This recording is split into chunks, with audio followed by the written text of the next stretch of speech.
Hi, everybody. Ron Placone here. You're watching another summary from the Indie Bohemians morning show. And victory for net neutrality. Some of you guys have probably seen this already. It's been circling around the blogosphere a good bit today. But Tom Wheeler released some statements in Wired about what's going to happen for net neutrality. And there's some things to be pretty happy about. He did say he's going to enforce Title II, which kind of would reclassify the internet. It would prohibit all the things that we worried about in regards to losing net neutrality. It would prohibit paid prioritization. It would prohibit giving priority to certain content over others. It would basically assure net neutrality, and it would be some pretty good enforcement on the internet. Now, he also talked about modernizing it for the 21st century. And of course, I have a link to the article in the description if you have not read it yet. He said there will not be rate regulation or anything like that, which is kind of also still making sure the Comcast of the world are kind of kept happy. But overall, I'm pretty optimistic. Now, of course, we're not out of the woods yet because the actual hearing is February 26th. But this is good news in regards to preserving net neutrality. And it is something to be uplifted about because I think this occurred because the public spoke loudly enough. The public spoke loudly enough that Barack Obama spoke about it because I think he realized, look, the people that got me into office, the people that were internet savvy, the people that were using, online marketing and stuff like that during my campaigns that got me here, they're the people that are really concerned about this issue. And millions of them spoke up to the point where the FCC website crashed. I really feel like had there not been so much public outcry, net neutrality just would have disappeared. It would have been like the Telecommunications Act of 1996. It would have been this horrible legislation in terms of media policy that would just be a handout to the corporate elite, and nobody checked it, so it just went through. It would have gone exactly like the Telecommunications Act of 96 did. But it didn't go that way, and it didn't because the public was paying attention and the public spoke out.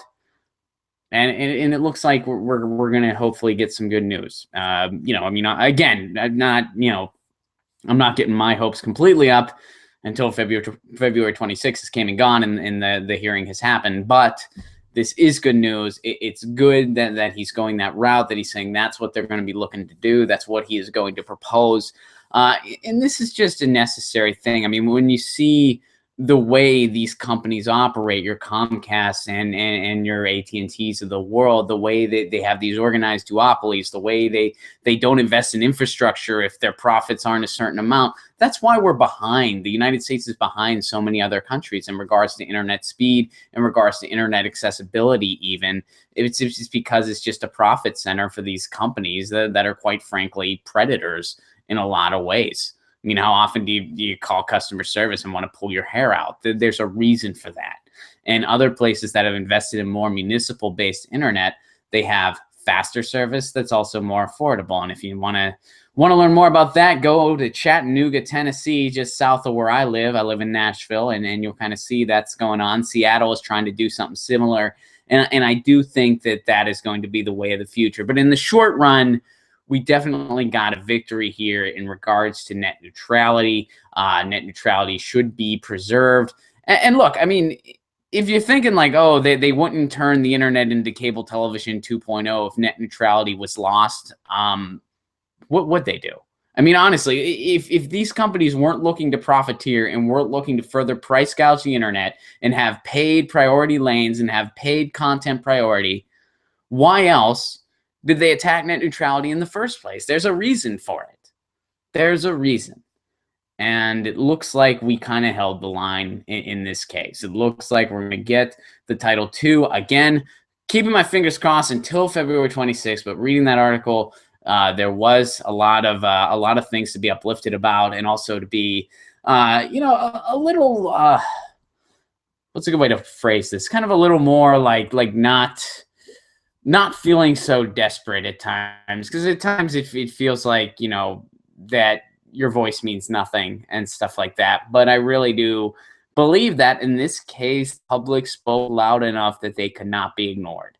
And sometimes that it works. You know, I mean, in this case, and yeah, I know that in some ways this is a small victory because we just kind of held the line, so to speak. But it's a victory nonetheless where the people said, no, you're not doing this. So I hope some of you guys take that as, hey, let's not give up. Let's keep fighting the good fight here. I know it's definitely up my spirit some. And leave your thoughts below. What do you think of all this? Do you think everything's going to be cool February 26th? Some of those modernization updates, what do you think of that? Leave your comments below. You've been watching a Summary of the Morning Show. This is Ron Placone signing out.